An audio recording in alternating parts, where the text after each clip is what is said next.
Hello everyone, my name is Wandile Tembu. If you are a returning subscriber, welcome to the channel. If you are a new person to the channel, to this family, welcome. Please do stick around and yeah, stay in tune with the content that I'm producing about Miss South Africa as it progresses and hopefully other international pageants as they happen. Okay, so for today's video, I will be speaking about my top 10 Miss South Africa swimsuit standouts during the Miss South Africa live judging day. That was a mouthful. I think that at Miss South Africa, having a competitive ability or the ability to showcase some of your best skills, in this case, your best foot forward in terms of like a swimsuit performance, is increasingly becoming more important.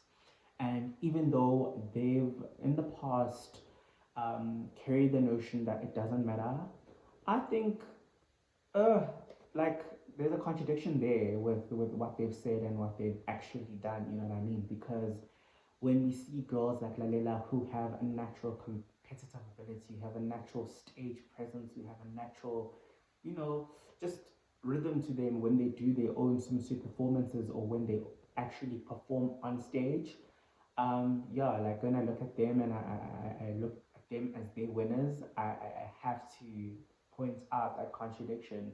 As you look at girls like Love who absolutely delivered at the Miss Universe preliminaries or the Miss Universe finale in terms of like the swimsuit aspects of competition, or Tamron Green when she was in Thailand for Miss Universe and at the finale, and even Demi herself.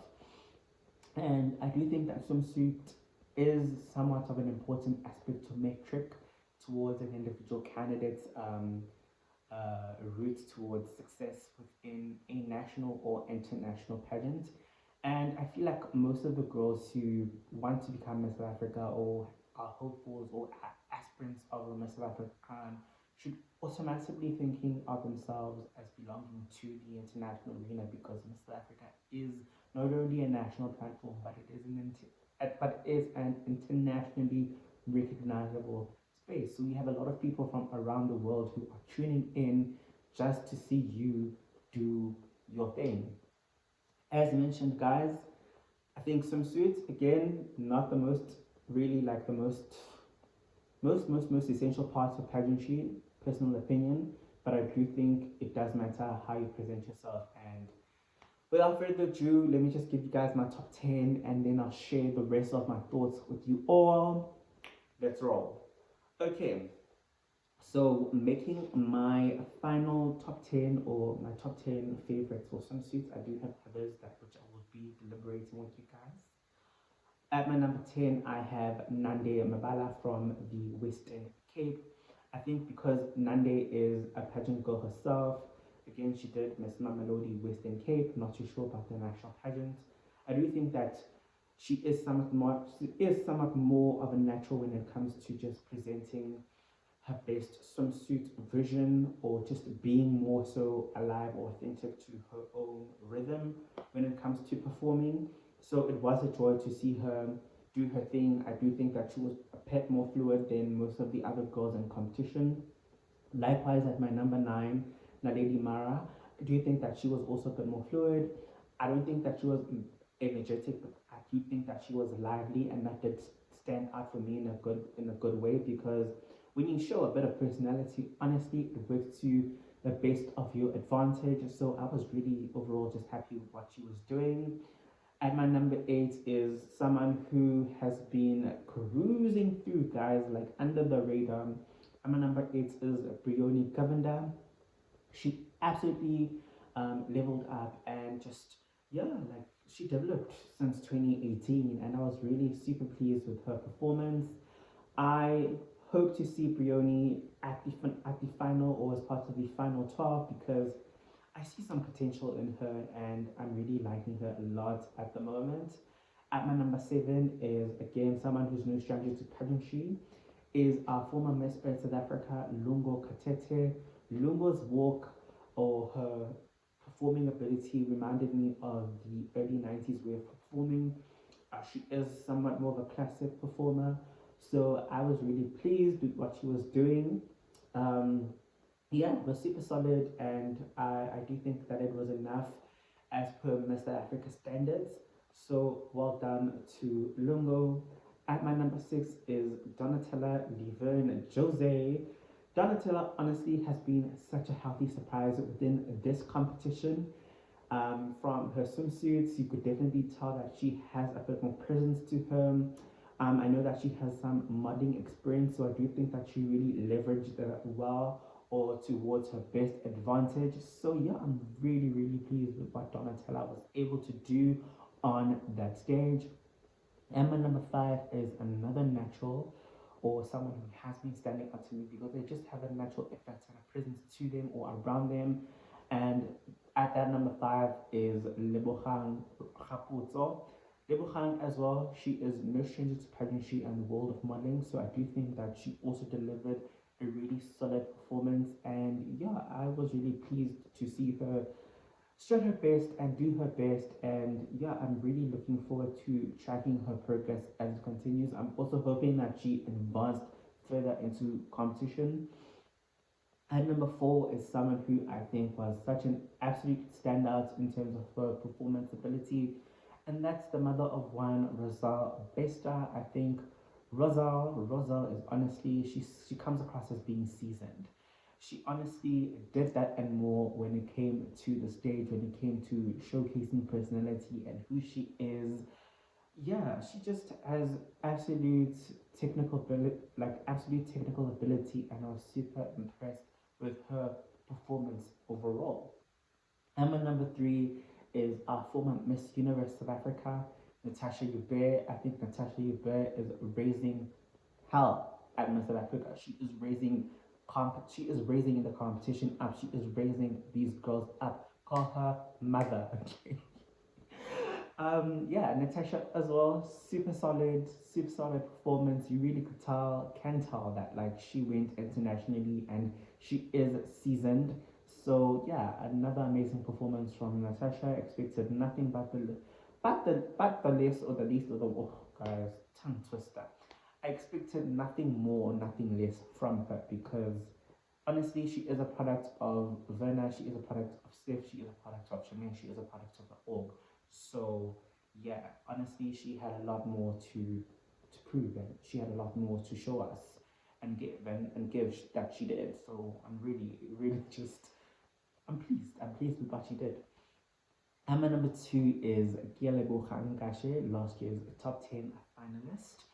Gia, as well, tons of personality on her. Like Miss Gia just gives, guys. Like really, you really can tell that there has been some work that has been done there.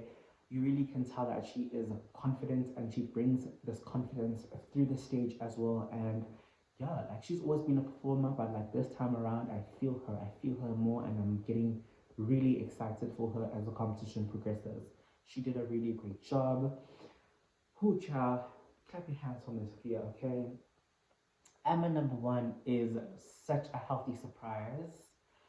Guys, my number one, yo, she's just perfect. Perfect. Okay. My number one is Carla Pinar. I know Carla as well has some modeling experiences, but she has been just such a healthy surprise. Those straight legs, that technical ability, her entire performance, it was super clean from start to finish.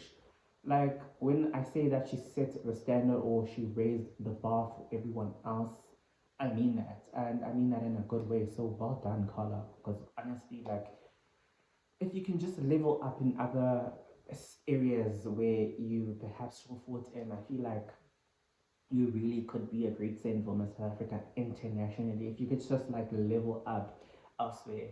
But we will speak about that another time. But overall, I was just super impressed with her overall ability on stage. She did the most, and yeah, I really, really just would give her 10 out of 10 out of 10 out of 10 out of 10 out of 10 out of 10, darling. She did the most. She did such a good job. So, other girls who were also on my radar who I think really did decently. during their own individual performances were Barbara Mwahi. Again, she's super lively. I think her performance individually could have been a bit more clean, but I think this is her first time doing something like this. So I'm not gonna, put some stress on the good sis because I do think that she did a good job. I think that Ndiebo as well did a really good job. Ndiebo Luhai. I think how she's been representing herself and how she's been branding herself is just it's just so awesome, man. Like the African print, the individualistic styling, it has absolutely made her a standout to me.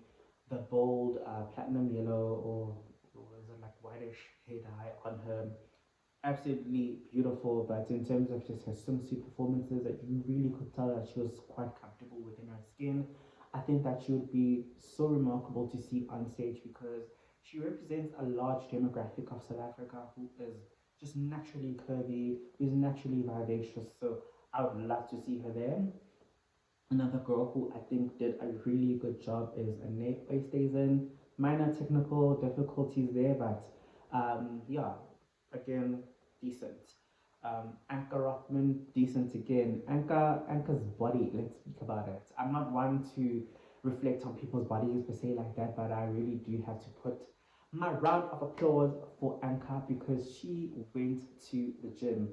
For me, she epitomized someone who put that level of dedication and said, I'm going to show up as the best version of myself for myself. Kudos to her because, like, honestly, having that level of dedication to yourself, your self growth, your body, it's tough, man. And I really have to applaud her for that because that did make her stand out. I think her performance as well was decent.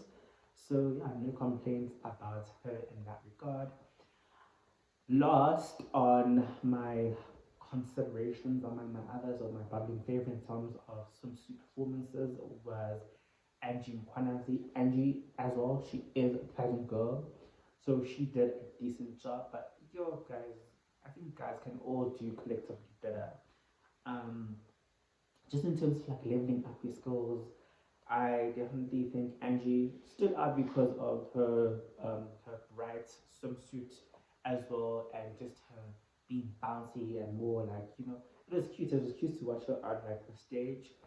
But yeah, like that's the case. I'd say that the girls right now, you all have a peak opportunity to come prepared for the moment and come prepared for the competition because who knows, the Crown Chasers reality TV show could have like runway segments, and the runway aspect could be what eliminates you. So show up, girls, like show up.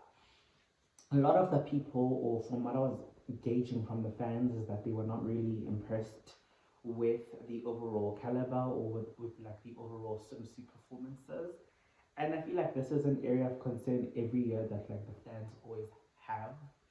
Um, and I tend to not necessarily like put emphasis on it a lot myself because I was just one of those people just like, all the girls are doing a good job. Let's go to the next round because my whole thing is really I like the speaking segments of pageantry. That's where my money is.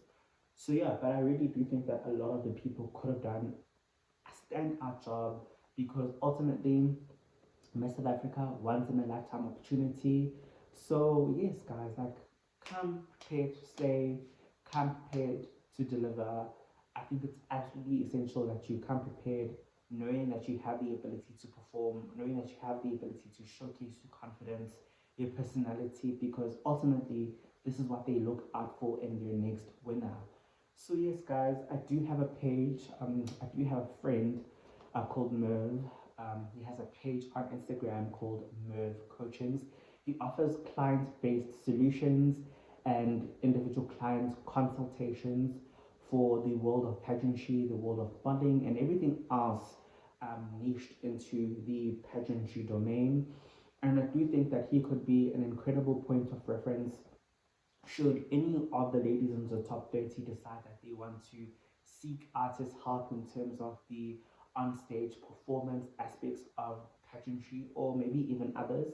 I do think that this would be an incredible opportunity for maybe future aspirants of Miss South Africa to look into being in contact with Merv because honestly, Merv has worked with some former top five Miss South Africa finalists, and so if he could get someone into top five from his own coaching methods, I think that it is then essential that yeah, a lot of the people tune in and plug themselves towards him because he is brilliant and he cares, and I'm putting you guys on because we want to see you guys do better because you guys can do better. Okay. I'm sure a lot of the people on here as well on YouTube can agree that a lot of the girls can do better. Yeah, and yeah, I think that's just the most for me. I think I've said a lot. Um, oh, oh yeah, I haven't really mentioned two of the other returning favorites, namely Jordan and Melissa, because I feel like the level of expectation for them is perhaps a bit higher. And even though they did do a decent job, um, decent means they essentially did the bare minimum. And I think for them, because they are returners, I feel like they should have come perhaps more prepared to deliver what was expected, but they didn't. And I'm gonna be honest, like I wasn't too moved with what they were doing, but I like them as individuals and I want the best from them and out of them. And so I'm just gonna encourage them to also just get it together and give us something to work with, something to talk about, Melissa and Jordan. And this goes for the other top 30 ladies as well. I was really impressed with a lot of their personality. Like Simo Sisiwe, really great on the facials, but I don't know, still could clean it up. Or the other way, really also great lively personality, but the performance itself, I could go on a lot of people, but yeah, time, guys, time, we're on a time crunch. Yeah, like guys, please share your thoughts on what you think about the top 10 that I mentioned, or even other girls that you may have seen clips from. Or if you would like to see more of the top 30 during swimsuits, you can honestly just tune into or follow my TikTok page, Miss Universe South Africa. Easy to find. I'll link it here, and there. I don't know. You'll see it though when I put it up. Okay. And you'll see some of the highlights from the top 30 judging day on the TikTok page. Yeah, guys, share thoughts with me. I do want you guys to subscribe, to like, to comment. Commenting, guys, and liking, it drives up the engagement and it drives up um, um, what do you call this thing? Like this thing, the algorithm basically picks up our content and it tells more people that like this is something worth watching and tuning into. And I am giving you guys energy, and I want more people to join us so I can put out more videos and be better informed and just have overall consistency. So please do leave a comment, guys. Share your thoughts. Share your thoughts of the top 30 overall. Share your thoughts about who you think was a standout for the Miss South Africa swimsuit portion of the competition. What are your thoughts about Miss South Africa's way of thoughts with regards to swimsuit, or its attitude or attitudes around what they think about swimsuits as a whole? Yeah, guys, I'm really interested in knowing your thoughts. I'm always interested in picking your brains rather than you guys listening to me talk and on and on and on. Let's engage. I like engaging with you guys. Also, please follow us on Instagram at, we'll just see here, Miss Universe ZA. We are growing, and I am also very active there, and you'll catch most of my updates on that page. So yeah, I think that's it from me. I will be seeing you guys when I give you my top 12 prediction and favorites for Miss Africa coming soon. But for now, it's bye from me.